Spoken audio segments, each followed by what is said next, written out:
Bonjour à tous, bienvenue dans cette petite vidéo où je vais simplement, dans laquelle je vais préciser deux trois choses concernant différents points. Tout d'abord par rapport à la modélisation, donc modelez bien l'arrière du visage. Ensuite, je vais vous parler d'un bug qui peut se produire quand vous copiez un objet le long d'un chemin. Je vais en parler dans quelques instants. Et avant ça, un petit quelque chose pour finaliser votre éclairage. Vous pouvez ajouter un plane pour le sol ou un socle au niveau de l'objet, ainsi qu'une sphère. Une sphère qui va, en shade smooth, englober l'objet et sur laquelle la lumière va rebondir. Donc ça va mettre en valeur un peu plus votre objet. Cette sphère, une fois qu'elle est créée, pour qu'elle qu'elle ne vous dérange pas, dans les propriétés de l'objet, vous pouvez demander ici à la masquer du viewport.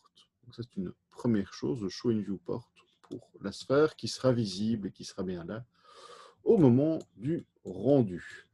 Pour cet élément-ci, je vous invite à venir ajouter peut-être un petit cylindre ici ou un petit quelque chose pour masquer le raccord qui n'est pas très gracieux au niveau de l'objet. Et ensuite, je vais vous parler du bug qui fait que l'objet explose littéralement ou part dans tous les sens au moment de la duplication de l'objet. Alors c'est un problème qu'on retrouve dans tous les softs 3D et c'est un problème de mise à l'échelle. Donc si je crée un cube, par défaut ici, quand je change sa taille, vous voyez que la valeur de scale ne change pas. Oui. Si par contre je change de dimension, même si je mets le petit cadenas, la valeur de scale va changer.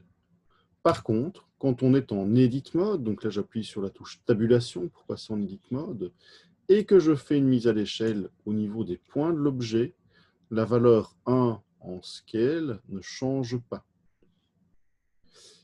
Et donc idéalement, il faudrait toujours travailler pour la mise à l'échelle au niveau des points et pour les déplacements, travailler avec l'outil de déplacement. Si à un moment donné, vous avez mis à l'échelle un objet, donc la valeur ici sera différente, on peut remettre à 0 cette valeur en allant dans Objet, Clear, et ici on peut vous voyez, remettre Alt-S le scale à 1. Pardon. Et donc ça évitera le problème de déformation de l'objet. Si l'objet n'a pas la taille souhaitée, passez en Edit Mode avec tabulation et remettez ici votre objet à la taille souhaitée. Donc voilà pour ce petit bug.